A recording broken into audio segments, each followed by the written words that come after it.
What's up guys, gonna be a video all about this 25 kg servo from DS Servo, which can be purchased on Amazon. These servos are some of the most recognizable due to their bright red aluminum case and their white letters. If you watch any number of RC videos, especially in the crawler industry, you'll see a good handful of these despite them being so cheap. So I'm gonna get into what makes them so good.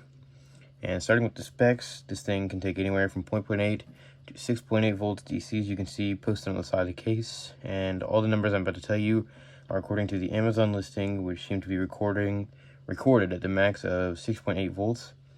So first, it's got about 0.13 seconds of travel time, which is not great, but like many of the other specs on this servo, it's good for the price point, such as the 280.5 ounce inches of max torque at 6.8 volts, which is again fairly good for the $20 price point.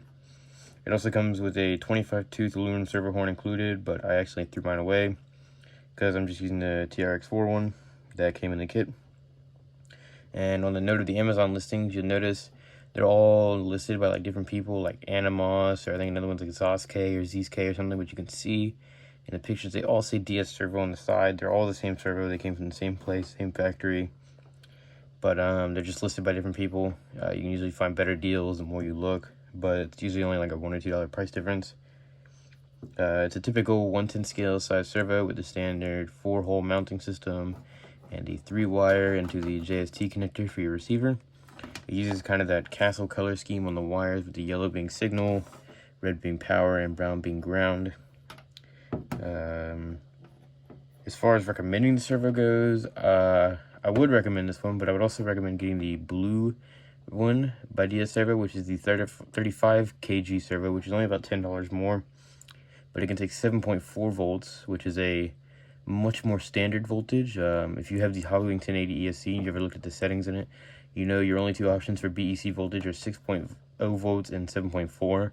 So you can only run this one at 6.8 as a max. So I just set mine at 6.0, which means you're not getting the most out of it. But at that 7.4 volt max, you can get the most out of the servo, which means you're getting what you're paying for more.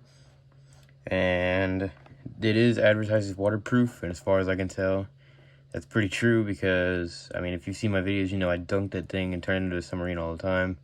Of course, don't take my word for it. There's always variances in manufacturing. It might even be worth taking the 4 Phillips here out of the bottom and doing a bit of your own waterproofing, and just making sure that the waterproofing they put in place is good, just to make sure it's going to be good. I didn't even know this thing was waterproof, honestly, when I bought it. I just kind of like submerged it fully underwater one day, and I was like, it didn't die. And so I looked, and sure enough, it is advertised as waterproof. But that's about all I've got. A few closing notes. This wire here I measured from the very base, like right up against the servo, to the end of the connector is about 17 3/4 inches. You can see it's pretty long, almost takes up the whole frame here. Fits my TRX4 good, with a bunch left over in the receiver box, so this should fit just about any vehicle. And that's about all I've got for this one. If you want to see some running footage, I've been using this in every video of my TRX4 so far. I want to change it out soon, because it's not the best, obviously, at $20, but just you kind of get a diminishing return with those name brand servos. You know, at $100, it's only like, you know, it's 5 times the price, but it's like 2 times the performance, you know, so it's not worth it at that point. You know, I was actually trying to keep the electronics budget, so I chose this. But that's all you need to know about this. Like I said, if you want to see it running, go look at my videos. Good servo, highly recommend. Only 20 bucks on Amazon. I think this is the Animos listing if you want to get that one. But that's it for this video. If you've got any questions about this thing, just let me know.